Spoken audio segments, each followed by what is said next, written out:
let me tell you something. The distance between planet Earth and Moon and the distance between planet Earth and Sun is 108 times more, and the diameter is similarly 108 times more. There's a geometric proportion to this. You can look it up, I'm not very good with these numbers. But essentially, there is a geometric relationship which is more important. That's why I was telling you, as the circumference increases, its influence will decrease. And about 3,700 years ago, a certain yogi made a calculation that in 28,000 years' time, the influence of moon upon the planet will become so feeble and slowly the moon will start turning its back upon you. That is when human race will go down. Well, now about 3,700 years are gone, so we still have 24,300 years according to that calculation.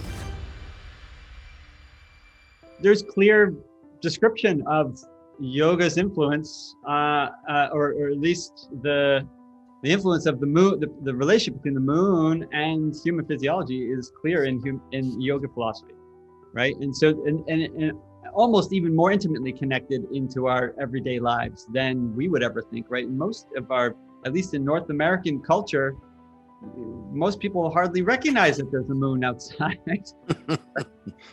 No, that's because they went to the moon, you know, that's a problem.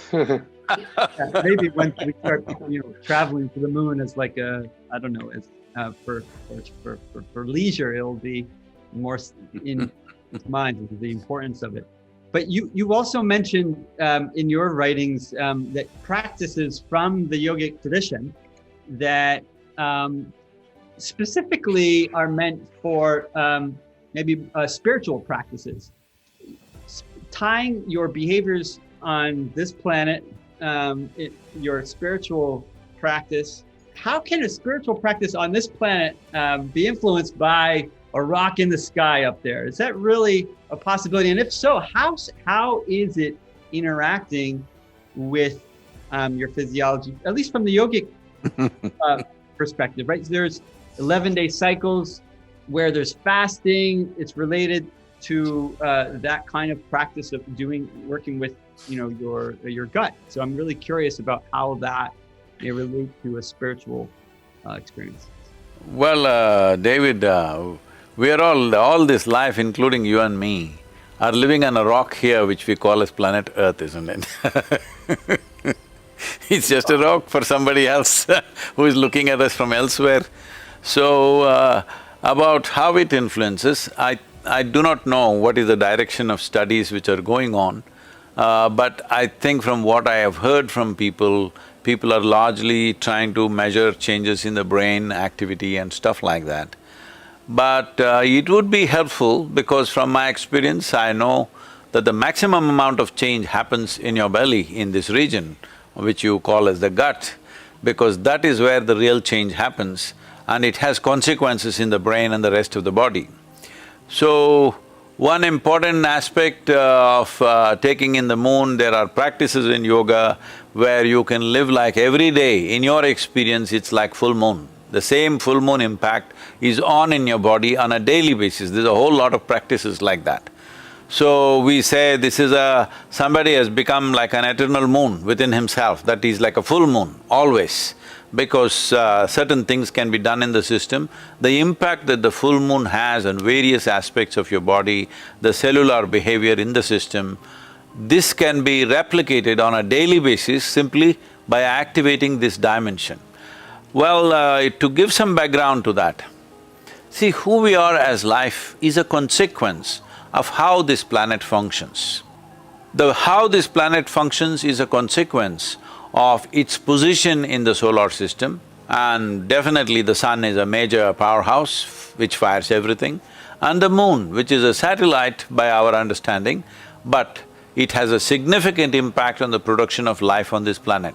So what kind of life we are is essentially determined by these two aspects, sun and moon playing their influence upon the planet at various levels. There are other planets which have influences on you, but their impact is much lower and they are significant only to certain people, not for everybody. But fundamentally, sun, moon and the planet are the three celestial objects. These celestial objects, moon, there is so much romance about moon, David just killed it, saying that it's just a rock in the sky.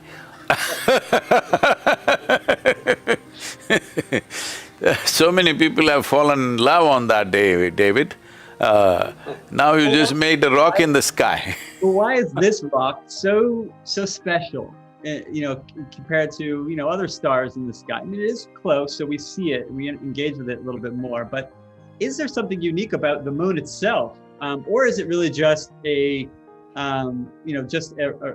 organic sort of artifact of this influence of two massive rocks influencing each other? It is not that the rocks, it is not the influence of the rock upon us, it is not the content or the mineral content of the rock which is making the difference. Maybe that also could be making, but essentially it is the geometric placement of the moon in relation to the planet that it's making the difference.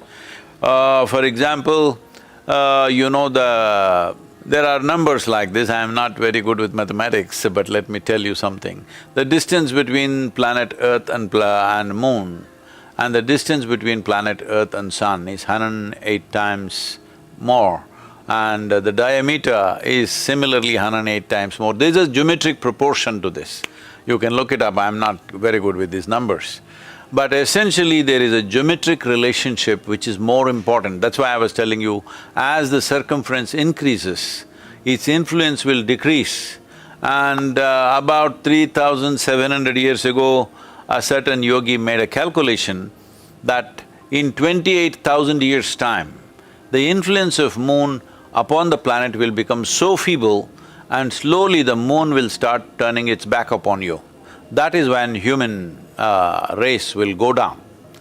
Well, now about 3,700 years are gone, so we still have 24,300 years according to that calculation.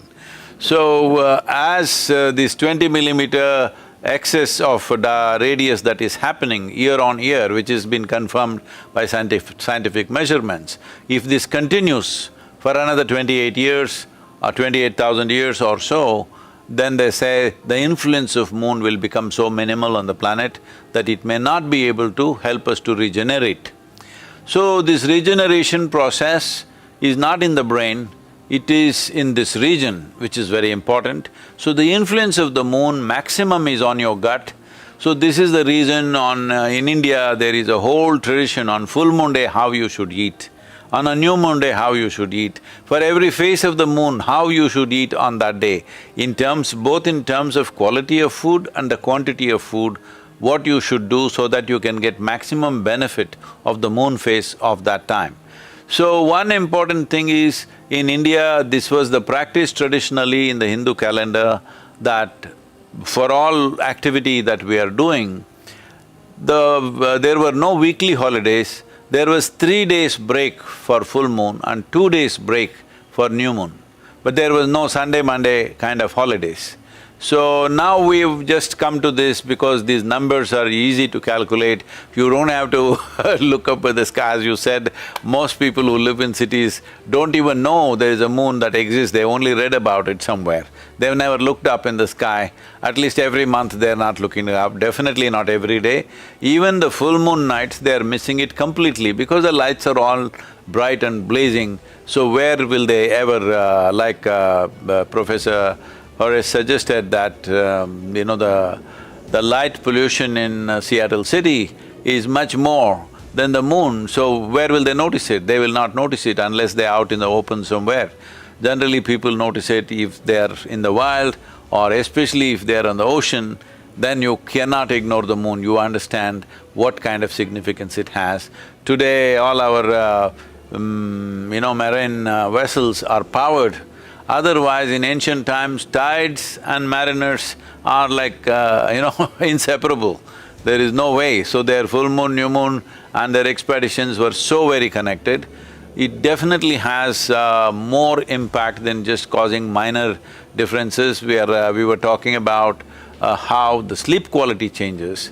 I would like to see that scientists like you focus on how our life quality changes with the moon phases, how our wakefulness changes. Why are we talking about sleep? Because I see there is a kind of a fetish about sleep in this country. To sleep well, to sleep well. No, to live well is more important than to sleep well. If you live well, you will sleep well.